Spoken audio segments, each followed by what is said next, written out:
Hello and welcome to the market update for Monday, July 21st.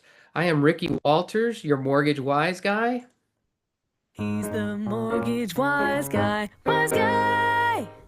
All right, so let's get into it. Today we're going to talk about how and when the Fed will be cutting the federal funds rate.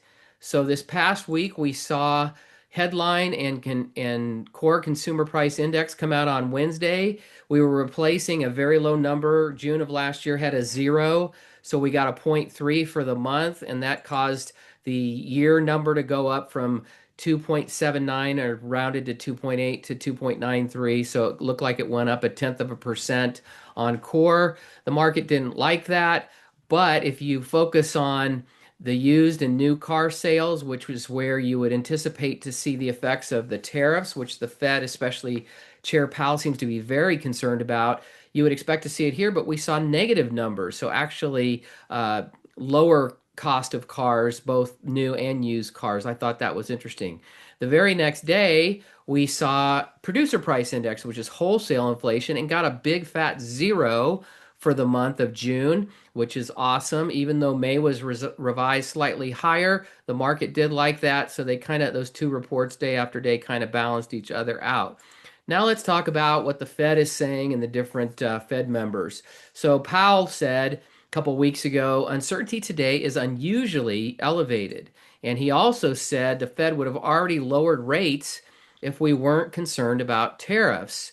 That was followed up this week by the Fed governor of the New York Fed, and he said, John Williams, that he thinks, we don't need to cut rates because we're still concerned about inflation. Inflation could actually go up another percent because of the effect of tariffs, even though we've had 3 months of inflation reports since the tariffs have come out, and we've seen almost no inflation, little to no inflation as a result of the tariffs effect. So, where is the Fed looking? Are they looking ahead? Are they looking forward like Powell and the Fed governor from New York? Are they actually, saying, well, we're going to wait and see what happens with the tariffs? Or are they looking in the rear view mirror, being data dependent like this graphic shows? They say all the time, at least Chair Powell does when he addresses the media, that they're looking at the data that's data dependent. Usually that's a month old to as much as a year old because they're averaging data over the past year for both employment numbers as well as inflation numbers. So what's interesting is there's some disagreement. There's three other Fed members here that you could see just in the last couple of weeks.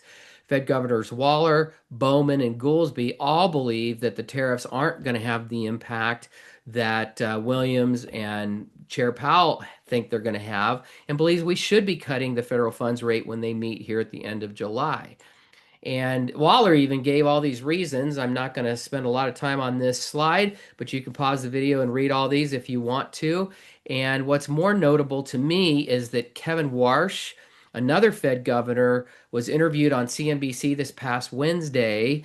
And this is some of the comments that he gave us. First of all, I want to mention you could argue, it says here that Warsh's beliefs are being influenced by him vying for the job. He wants to be the next Fed chair. And so you may not agree with his thoughts, but he was very transparent and clear and had sound reasoning. So feel free to read this, pause this slide, but I'm going to highlight what we have at the bottom of the slide. He believes the Fed, Warsh does, has a credibility problem after their mistakes with inflation and believing that it would be transitory as we came out of the COVID recession. With $5 trillion in stimulus, a Fed funds rate that was at zero, and the Fed was buying almost $100 billion per month in mortgage-backed securities and treasuries.